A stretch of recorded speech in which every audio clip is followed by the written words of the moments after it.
I want to share with you this in a simple format.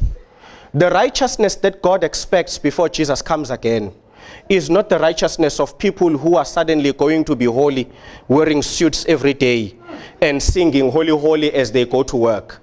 That is not righteousness. Before the Son of Man comes, he wants to see Christians who will live their lives for the benefit of their enemies. That is the true righteousness of God. Not for you to walk around preaching Jesus is coming, and you don't want people to touch you because you are trying to be holy. That's not righteousness. That's being a legalist. But what Jesus is expecting in the last days is righteousness. People think the righteousness God expects in the last days is for us to suddenly know the meaning to all prophecies. That is not righteousness. You will burn in hell with all your knowledge of those prophecies. What God is looking for in the last days are people who, while they study the prophecies, they look forward to Christ living inside of them, practicing what Christ practiced while he was still here on earth. This is the message of Jeremiah 29. Stop being righteous in your own sight. Go out there and do good for your enemies, just as Jesus did good for his enemies. You want to know what is righteousness before God? It is for you to not eat that day because you gave your lunch to a poor man. That's righteousness. You are busy fasting, telling us Daniel fast, this fast. All of those fasts are not even in the Bible. It's inventions of people who want to look smart. There's no such a thing as a Daniel fast. He ate. That wasn't fasting, he ate. He just ate veggies. Busy telling us in a Daniel fast. What Daniel fast? Where is it in the Bible where you are told it's a fast? That's not righteousness. Go to the book of Isaiah. God tells you this is a true fast. Then you give your food to the poor. That is a real fast. To just sit at home, kneeling, praying, oh God, you haven't fasted. God is looking at you saying, you hypocrite. You come to me starving, thinking you're starving impresses me. I don't need you to be hungry to hear your prayers. If you want to impress me, take your food. Go to the robot. Give to that man. That is fasting. That is a fast.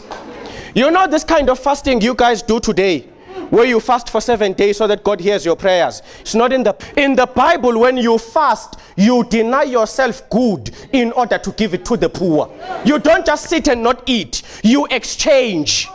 You withdraw goodness from yourself and give it to somebody who can't afford to thank you back. That is how God wants us to fast.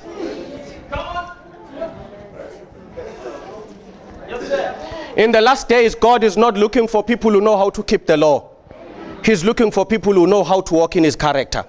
Because his character is the law and grace and everything combined. That's what God is looking for.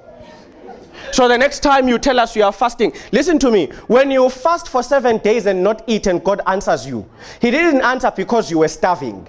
God has been answering people in full stomachs. He doesn't need, look, by the way, if you fast for God to hear you, think about it, you are insulting him. You are saying he's a God who's so cruel. He only answers when we are in pain. What kind of a cruel God is that who needs me to be hungry in order to take care of me?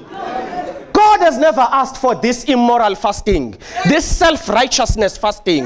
God has called for true fasting, where the soul neglects its goodness for others. So I wake up in the morning, I make my expensive sandwiches, not for myself. Then I get to the robot, I see that man and I say, I'm fasting. Here, eat. Because true righteousness finds Jesus in all who cannot do anything for themselves. You look at an orphan and you see Jesus in the face of an orphan.